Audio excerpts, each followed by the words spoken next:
Hi, Maureen. I'm here to ask you today about the World Cafe. What is World Cafe? World Cafe is a change management tool that's built around the premise that true change, innovation, things happen during conversations that matter. It's built on the assumption that we all know how to have a conversation, how to guide a conversation, and that we have the power within us to solve problems, to be innovative, to be creative, if we just talk about it and have a good conversation. It's a very powerful tool, and I like it because we keep hearing about the power of Panduit. World Cafe brings out the power of Panduit. It brings out the thoughts, the ideas, and the participation of our employees. How did you first hear about World Cafe? I've had the opportunity to do a lot of work with Benedictine University over the last 5 or 6 years, and I had an opportunity to be involved in developing and creating and facilitating a World Cafe event at Benedictine University. It was built to address the issue of building a new College of Business that the university is doing. And when I got involved in this, I thought, wow, this is just really a neat way to address change.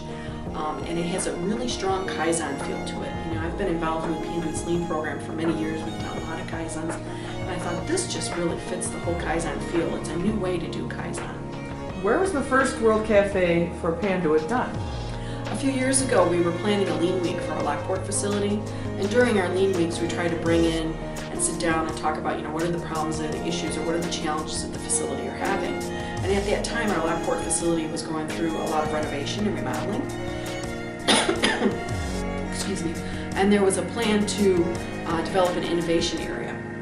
So I started thinking about it, well, wow, World Cafe, that could work for that process. So at the time, I was reporting to Steve Timian, and I went and I talked to him. I said, I'd really like to try this World Cafe tool for this innovation area project that we want to develop. So he and I talked about it, and I explained it to him, and he said, okay, well, let's give it a try.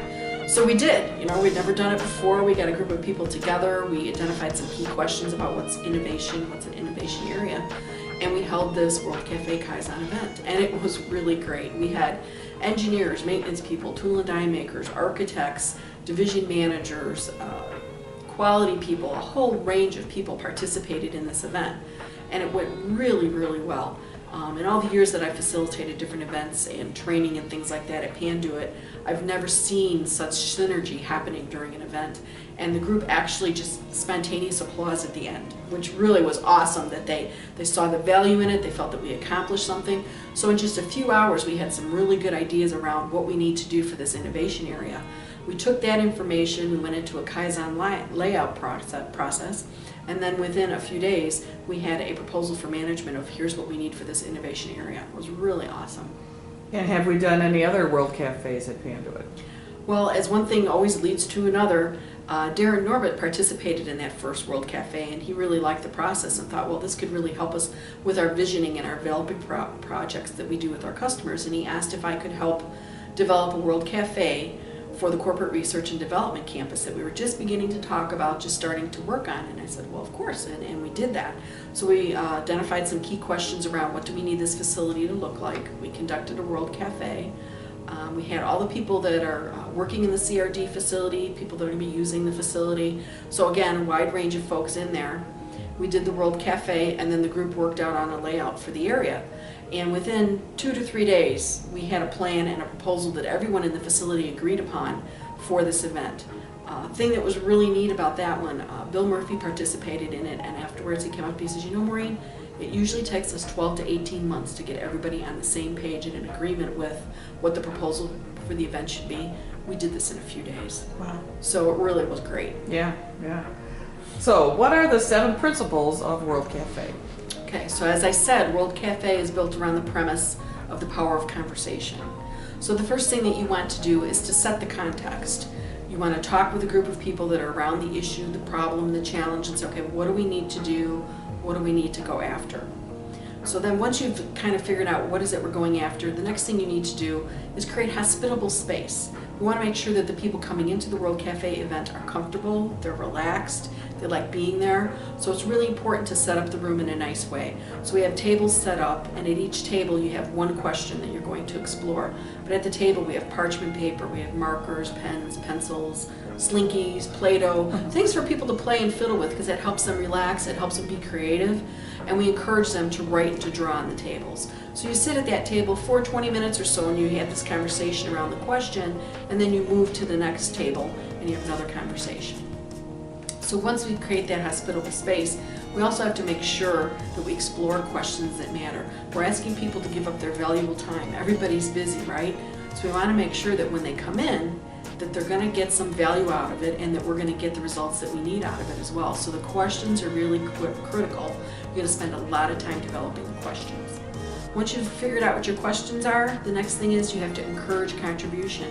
When you have this diverse group of people coming into the room, we want to make sure that they're all contributing. We're inviting them for an important reason. They're bringing knowledge and skill we want to gain from them. Encourage all participation. So we have what we call a table host, so that someone that kind of monitors, guides the conversation, make sure that everyone contributes. Also make sure that if you got a powerful personality, that personality doesn't take over the conversation. But just try to get everything out of the folks that you can.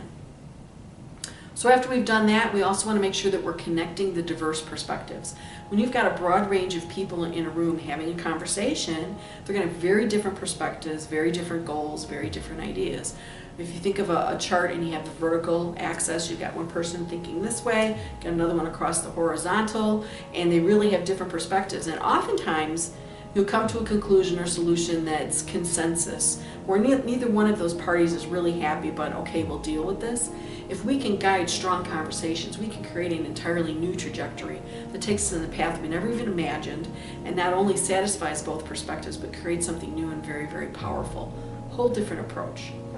Then we want to make sure that everyone's listening together for patterns and insights. Because as you're going from table to table as a participant, you're going to hear different things. Things are going to start to connect. We want to make sure that you get that out there. Tell people what you're seeing or what you're hearing or what you realized.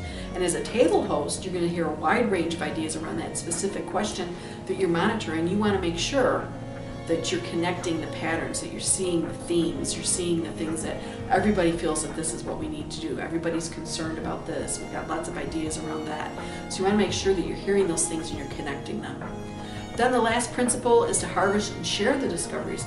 So okay, we had this World Cafe, we had a really nice conversation. Now what? So this is where you take all that data, you create a qualitative report, and you put that together, and that core team that developed the whole process is taking a look at that and say, okay, now what do we do around this project? What are the action items that we take? What are we going to do? And then we bring that back to the management team and make some recommendations and say, hey, this is what we heard from the folks, this is what we're seeing, this is what we're recommending. Can you provide me the resources and support, and we'll go after it. You can really make tremendous, impactful change if you do it right. Great, thank you very much.